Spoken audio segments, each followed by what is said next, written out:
All the praise is for Allah, who is the author of all existence and the most generous to his creation, while he is also the all-compelling. He is the only one worthy of our worship, having no partners, no associates, no sons, no daughters, no one whom he must consult, and no one or anything which has any comparison with him.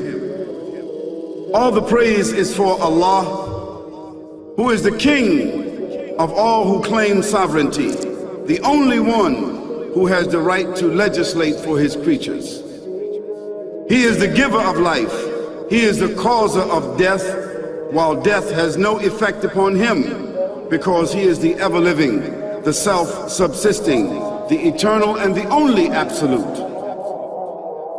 All the praise is for Allah, who has power over all things, and there is in reality no power and no strength, no influence to cause benefit or detriment except through him. It is he who created this complex world, the seen and the unseen, the evident and the speculative, the earth and all that is on it, and everything that is in it. It is he who sent his messengers and prophets, alayhimus salam, with the common message of strict monotheism, which simply means that there's absolutely no one worthy of worship, no one worthy of our obedience except the Almighty, the One, the Absolute, and who has no partners. The earlier messages which changed the world in the area in which the prophets were sent,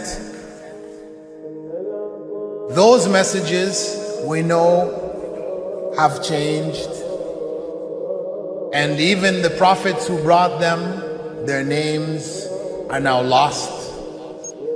We just know in general because Allah told us in the Quran, وَلَقَدْ بَعَثْنَا فِي كُلِّ أُمَّةٍ رَسُولًا أَنْ يَعْبُدُوا اللَّهَ وَاجْتَنِبُوا الطَّاغُوتَ. I've sent to every nation a messenger, calling people to worship Allah alone and to avoid the worship of false gods. This essential message has been preserved in Islam in a way that it was never preserved before. Not because the message was different, because it was the same message, but because of the fact that there would be no other prophets who would come after Muhammad sallallahu alaihi wasallam. So therefore that message now had to be protected. It had to be preserved in a way none of the earlier messages were preserved. I will tell you this, what you say you have come to know 40 years back, and what you call the Big Bang is already mentioned in the book which I read, the glorious Quran. It's mentioned 1400 years ago in Surah Anbiya, chapter number 21, verse number 30, which says, Avalam yaral lazina kafaru. Do not the unbelievers see anna samawati wal arda kanat ratkan fataqnahuma, that the heaven and the earth were joined together and we clove them asunder. What you're talking about, the Big Bang, I try to imagine compressing a spring. I push it